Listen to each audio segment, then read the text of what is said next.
Yeah, welcome back. On RealCopStoriesVideos.com, 358 cop stories, 7, 8, 9 minutes, depending on content. I look them up. There's some gross alerts, actually a lot of gross alerts. I work 2 tours of ice, so some of the stuff I cannot unremember 45 years later. Sticky floors, smells, I mean, really bad. And a lot of fun stuff, a lot of stupid stuff. Oh, enjoy them all. They're my babies. And continuing on that website, RealCopStoriesVideos.com, we're answering questions now. We're like 100 or 165 or something, lost count here. My people have kept count, I lose count. Answering questions. So ask me a question, I'll answer it directly to you, and then I'll also put it on tape, which we're doing now. If you want to ask me a question, go to email me at rsbcopstories@gmail.com, and I'll answer your question. Now, the question I'm doing ongoing is, if you ever experience or know of officers that have been arrested. I just gave you one, here's another one. Now this one, unlike most of my stories, I told you before, all those cops, we're up for over 600 and some, or 500 and some now. 98% of them are what I saw, experienced, or knew. This is one of those 2%. It's told by 2 really good partners of mine. We worked together on long stakeouts, and we're sitting there talking, and one day we discovered a mutual acquaintance. Okay, so let me tell you what he told me, and then I found this out from another partner. This is a second story generation, so to speak. I didn't experience this, but he told me all the details. We're on a stakeout for like 4 hours, and he tells me this whole thing. Okay, working a stakeout. And the guy with me, I'm with on a stakeout, used to work internal affairs, and so we're talking away, and he's a black gentleman. The reason I'll tell you that is later on it comes into play. Okay, really nice guy. So we're talking. He went on to fly helicopters. It's a sharp guy. So he tells me. All of a sudden we're just talking about training officers back when we were young guys from the academy, and I gave a name of one of mine. And he goes, "Hey," he looks at me. What? He goes, "I arrested that guy." What? Arrested that? My training officer? He goes, "Yeah, what happened?" Well, now this is what he told me. Well, let me back up a little further. When I was a young recruit out of the academy, this is my very first training officer, okay? Taught me everything I know at the time. Very sharp guy. We made a lot of traffic stops, we wrote a lot of tickets, and he would find a lot of narcotics, okay? And being that I don't know anything, I would just guard the prisoner or stand by the prisoner near his car. My partner would search, and he'd come out and hold something up, and we'd cuff him, and then we'd go back, he'd write this report, I'd look at it so I could learn how to do this, and that's how we did it, okay? I usually book the arrestee, and then I do have evidence, I would learn how to book that. Remember, I'm new at this. So 2 months of this, 3 months working with him, very sharp guy, a lot of arrests. And then I got rotated into other training officers, and then I never saw him again because I had 3 sets of training officers in 6 months, and then I became regular and I don't need training officer anymore. That's how it works. So he tells me that this individual was working my division I worked at for like, I don't know, 15 years, and he always wanted to go work in the San Fernando Valley, okay, because he was tired of, I don't want to sound racist, but a lot of officers get tired of working the same race, whether it be you're tired of Caucasian people because they're a pain in the butt, okay, they're petty, they're nitpicking petty because they have these little, the neighbor's dog's barking, I calls the police, or that kind of stuff. Or you go down to the south end where they got real problems. The black people, they call you, what do they call you for? My neighbor's dog is barking next door. Same thing, okay? You go to East LA, you think, oh my gosh, East LA, gang, shooting. You go over there, you get radio calls, my neighbor's dog is barking. They're parking the car across my driveway. You want to shoot your brains out. So anyway, you can see what I get at here. It doesn't matter what race you're at, they're all the same, everybody has the same nitpicking problem. So anyway, so sometimes guys will be there 10, 15 years in the same area. It's not that they're racist, but they think they should move on and change what they're doing because maybe they figure grass is greener. Maybe if I go to the San Fernando Valley, since this was a white officer, maybe if I go over there, I can relax a little bit. And I look over my shoulder every 5 seconds, like when you work a hot Latino gang area or you work a tough black area, like I worked them all. Once you arrive at the station and you're in there and you come out in your uniform, you're always looking because someone shot at police stations, they shot at police cars coming into the back parking lots, so you're constantly on the floor where some guys, 15 years of that, they want to relax and go work, North Hollywood or San Fernando or Devonshire where it's really quiet and the only radio calls, I remember one time I was working surveillance side again, working stakeout in narcotics, and some black and white pulls up, sees me, I wave at him, he comes up, I badge him, he's in the black and white. How you doing? He goes, hey, he's all excited. What's the matter? He goes, have you seen a horse run by here? Horse? Yeah, one of the stables opened up. No, off he went. Okay, so this is what that division has to be worried about. See, everybody has their own different geographical problems, okay? So maybe they want, I'm getting to a point here, I'm getting to a point, okay? So a lot of guys want to leave because they're tired of where they're working. I don't think it's racist, it's just they want to relax a little bit, And if you're in one place 15 years, maybe you need a break, I mean, come on. Okay, so that's what he did. He transferred out to, it's called Devonshire, which is way out there, almost to Simi. It's way out there. It's lily white. They probably got like 5 blacks out there and 4 Mexicans, and they're probably all gardeners. I don't know races, but that's, I mean, there's nobody out there but just white people. Okay. So, my partner's telling me all this. I'm using his terminology, which is pretty funny because he's a black guy. He's making these statements, which is pretty kind of funny. But when you have minority cops, we're pretty cold-blooded when it comes to racial stuff. Okay, we don't put up with any of this stuff. Okay. Anyway, so he says that he's working internal affairs, and they get a complaint that this training officer, my training officer, was making stops based on race and making stops based on mixed race guys in cars, and there was rumors that he was planting evidence. Okay. And that's strange. Okay, I might have to go on the second tape on this one, guys, because it's going to get lengthy here. But anyway, so what happened was he was a young-looking black guy, and he had another guy, which ironically I worked with this guy later on, which is really weird. His partner, I worked with him later on. Okay, he was working internal affairs also, and they were partners at the time. My black partner now, and this other partner was white. They were partners in internal affairs. Well, they were young-looking guys, kind of the guys that were 29 years old, and people are still carding them. They're really young-looking guys. Now we're all in our early 30s, but they were saying they were getting carded when they were like 27, 28 because young-looking guys. So they got those guys. They got a convertible Corvette. They didn't have any video then in the cars, but the internal affairs cleaned the car, make sure they get photos of the car being, in other words, clean meaning they make sure it was a seized car. So I want to make sure there's no narcotics in the car because they're going to do a sting operation on this officer to see what he's up to. Okay, so they had. There's a lot of moving parts here. But I think if you go after possibly corrupt officers who are breaking the law, you need to use all the moving parts and get rid of them. All officers I know of don't want corrupt cops either on the department or next to them in that car.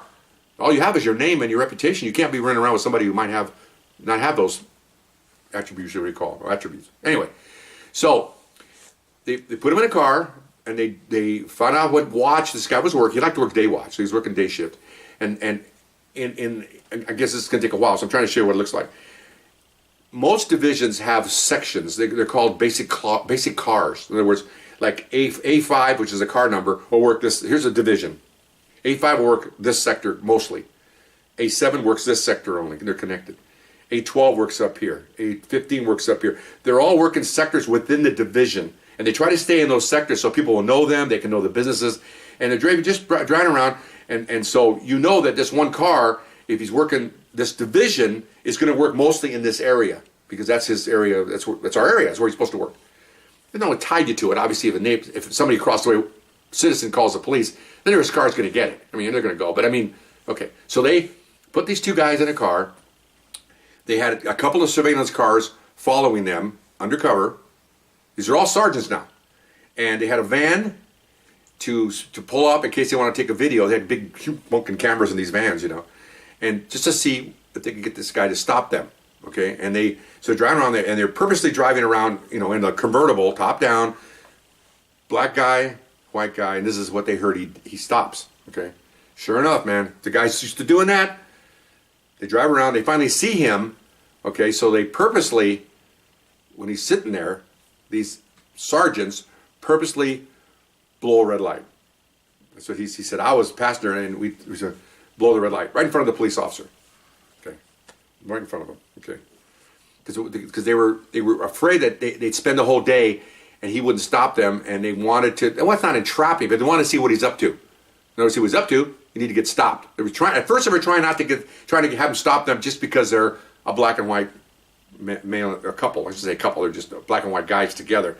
And they drove by a couple times. He was out on a ticket, and he saw them, and there was no reaction. So the next time they saw him, they committed a traffic violation just to see what he's up to.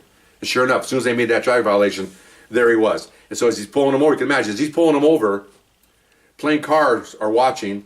The van was nearby, so it pulls up across the street, and the cameras are rolling. Okay, pretty slick. So what my partner tells me is, and I'm the pastor, and he walks up and he says, how you doing? Give me ID. They had fake IDs. Give them the ID, and they go, whose car is this? And on purpose, the black guy says, it's my car, but he's driving. I don't feel like driving today. Okay, because they knew he would do that. He would go after the black guy. Okay, so it goes, okay. So you get him out of the car. He's watching all this, and ironically, my train officer the crooked officer, alleged crooked officer, has a young recruit out of the academy because he's a training officer. He's a really good one, okay? Now you know why he's so good. It's coming up, okay? So he's guarding the suspects. Okay, put suspect here. And he's searching the car. Well, sure enough, as soon as he pops up, he goes, hey, this is on the seat where you were sitting, looking at the black guy. Bag of Coke, okay? Well, you know, he was telling me, we were kind of like, we're looking for this, we expected this, and here it comes, and we're almost in shock that it's actually happening. It's like he's setting us up, you know. He goes, okay, well, that's not mine. No, typically, that's not mine. Yes, it is. You know, it says, and they had a couple of catch bags that guys carry, you know, like with glasses and ID and stuff like that. They each had one on purpose because again, they get a lot of information about people that have been wrongly accused. This is what this officer did. Certain things, boom, boom, boom, boom. So they follow that criteria. Clutch bag for the guy on both sides, and sure enough, he goes, oh yeah. And then all of a sudden he pops up with this little bag that the black guy had. He goes, this yours? He goes, yeah. Well, look what I found in it. He pulls out a couple more packets of Coke. Okay. Well, he put it in there. Okay. So my partner goes, he's sitting there like everybody's like, oh my gosh. So he goes, we had what they call a RIP signal. In other words, a signal meaning that you need to come and get him. But you got to be careful because remember now, he's in uniform. Okay, he's got a gun on, 2 guns. Okay, we all carry 2 guns in those days. A small little one in the back pocket and the big one. So they had it all set up. They had a supervisor in uniform, working internal affairs, but he doesn't know that because they all look the same. He pulls up and walks up and starts talking to him and says, and of course, my training officer says, where are you from? Oh, I'm next door. I came over here. I'm on loan. And they're talking. And as they're talking, the sergeant, the internal affairs sergeant, is turning to make sure he's got his back to the street.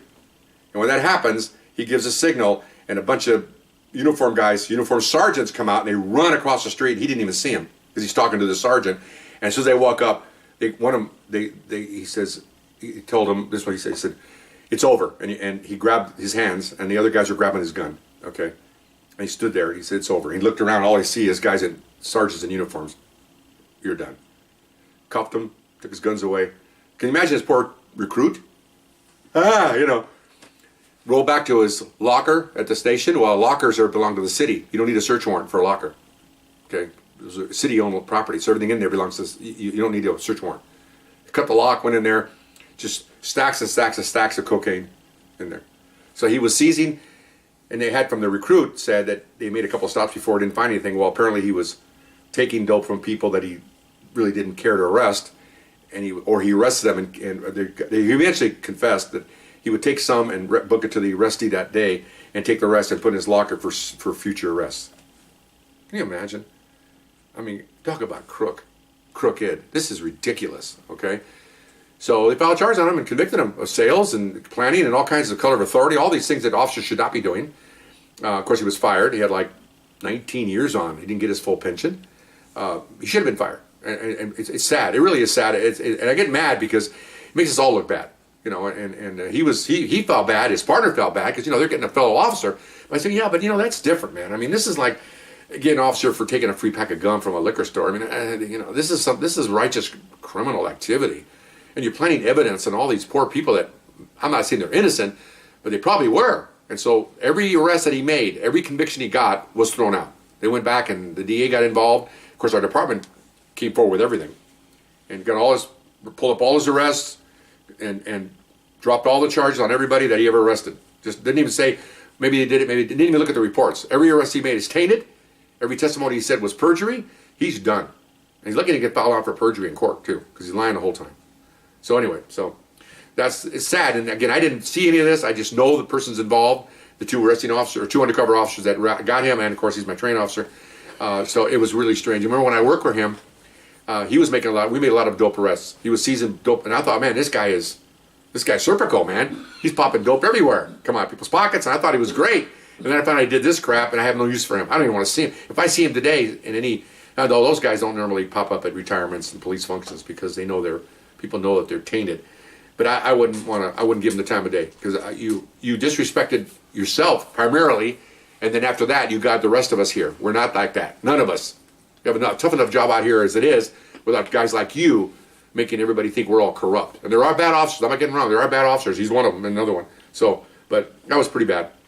So anyway, that's one of the ones I had, and I hope you enjoyed it and hope it's informative. See you next time. Bye-bye.